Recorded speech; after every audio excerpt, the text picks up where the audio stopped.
ഇപ്പോൾ മാങ്ങ കിട്ടുന്ന സീസണാണല്ലോ, വിഷുവും ഇങ്ങ് അടുത്തെത്തിയില്ലേ.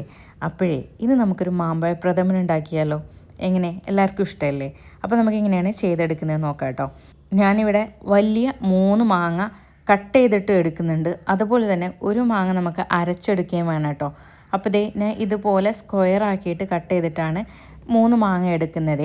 ഇതിലും വലിയ സൈസുള്ള മാങ്ങയാണെങ്കിൽ ഒരു 2 മാങ്ങ തന്നെ മതിയാവും കേട്ടോ ഇങ്ങനെ കട്ട് ചെയ്തെടുക്കാൻ വേണ്ടിയിട്ട്.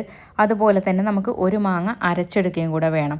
അപ്പോൾ ഞാൻ അത് രണ്ടും ഇവിടെ റെഡിയാക്കി വെച്ചിട്ടുണ്ട്. അതുപോലെ തന്നെ നമുക്ക് ശർക്കര പാനിയും ആദ്യം ഒന്ന് റെഡിയാക്കി വെക്കാം. ഞാനിവിടെ ഒരു 250 ഗ്രാമോളം ശർക്കര എടുത്തിട്ടുണ്ട്. കൂടുതൽ വേണം എന്നുള്ളവർക്ക് കൂടുതൽ എടുക്കാം കേട്ടോ. അതിലേക്ക് ഒരു 1/2 കപ്പ് വെള്ളം ഒഴിച്ചിട്ട് ഉരുക്കി മാറ്റി വയ്ക്കാം. ഒരു ഉരുളിയിലേക്ക് ഒരു 2 ടേബിൾ സ്പൂണോളം നെയ്യ് ഒഴിച്ചു കൊടുക്കാം. ഇതിലേക്ക് കാഷ്യൂനട്ട് റൈസിൻസ് ഇട്ടിട്ട് നമുക്കൊന്ന് വറുത്തെടുക്കണം. അത് രണ്ടും ഏകദേശം ഒരു 2 ടേബിൾ സ്പൂൺ വീതമൊക്കെ നമുക്ക് എടുക്കാം കേട്ടോ. അതുപോലെ തന്നെ തേങ്ങാക്കൊത്തും നിങ്ങൾക്ക് ഇതിലേക്ക് ചേർത്ത് കൊടുക്കാം. ഞാനിപ്പോൾ അത് എടുത്തിട്ടില്ല കേട്ടോ. അതുകൂടെ ഉണ്ടെങ്കിൽ കുറച്ചുകൂടെ നന്നായിരിക്കും. ഇത് നന്നായിട്ട് നമ്മൾ വറുത്തിട്ട് ഇത് നമ്മൾ മാറ്റി വയ്ക്കാം.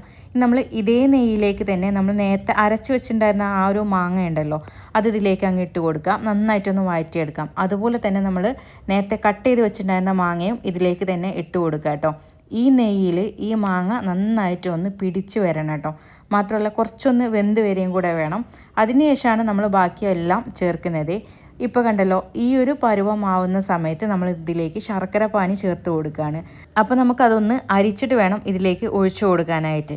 ഇനി നമ്മൾ ഇതിൻ്റെ കൂടെ തന്നെ ചവ്വരി കൂടെ ചേർത്ത് കൊടുക്കുന്നുണ്ട്. ഞാനിവിടെ ചവ്വരി ഒരു 1/2 കപ്പ് വെള്ളത്തിൽ നേരത്തെ തന്നെ കുതിർത്ത് വെച്ചിട്ടുണ്ടായിരുന്നു കേട്ടോ. ഒരു 1/4 കപ്പ് ചവ്വരി മാത്രമാണ് ഞാൻ എടുത്തേക്കുന്നത്. അത് തന്നെ മതിയാവും കേട്ടോ ഈ ഒരു ക്വാണ്ടിറ്റിയിലേക്ക്. ഇത് നന്നായിട്ട് നമ്മളിതൊന്ന് വേവിച്ചെടുക്കണം. ഈ ചവ്വരി നന്നായിട്ടൊന്ന് വെന്ത് വരട്ടെ കേട്ടോ.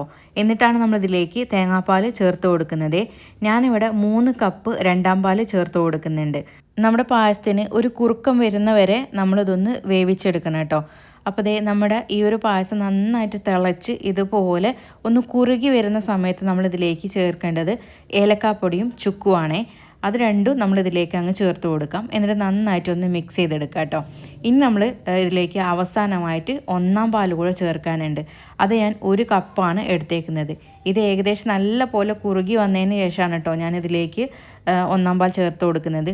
1-ാം പാൽ ചേർത്തതിന് ശേഷം പിന്നെ നമ്മളിത് തിളപ്പിക്കരുത് കേട്ടോ. ഒന്ന് ചൂടായാൽ മാത്രം മതി. എന്നിട്ട് നമ്മൾ അവസാനം ഇതിലേക്ക് നമ്മൾ നേരത്തെ വറുത്ത് വെച്ചിട്ടുണ്ടായിരുന്ന കാഷ്യൂനട്ട് റൈസിൻസും ഉണ്ടല്ലോ, അത് നമുക്കിതിലേക്ക് ചേർത്ത് കൊടുക്കാം. തേങ്ങാക്കൊത്തുണ്ടെങ്കിൽ അതുകൂടെ നിങ്ങൾക്ക് ചേർത്ത് കൊടുക്കാം കേട്ടോ. അപ്പോഴേ നമ്മുടെ ടേസ്റ്റി ആയിട്ടുള്ള മാമ്പഴ പ്രഥമൻ ഇവിടെ റെഡി ആയിട്ടുണ്ട്. അപ്പോൾ ഈ ഒരു വിഷുവിന് നിങ്ങളിത് തയ്യാറാക്കി നോക്കൂലേ.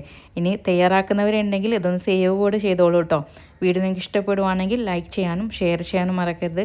അതുപോലെ തന്നെ ഈ ഒരു ചാനലിലേക്ക് ആദ്യമായിട്ട് വരുന്നവരുണ്ടാവും. അങ്ങനെയുള്ളവർ ചാനൽ ഫോളോ ചെയ്യാനും മറക്കരുത് കേട്ടോ. അപ്പോൾ താങ്ക്സ് ഫോർ വാച്ചിങ്.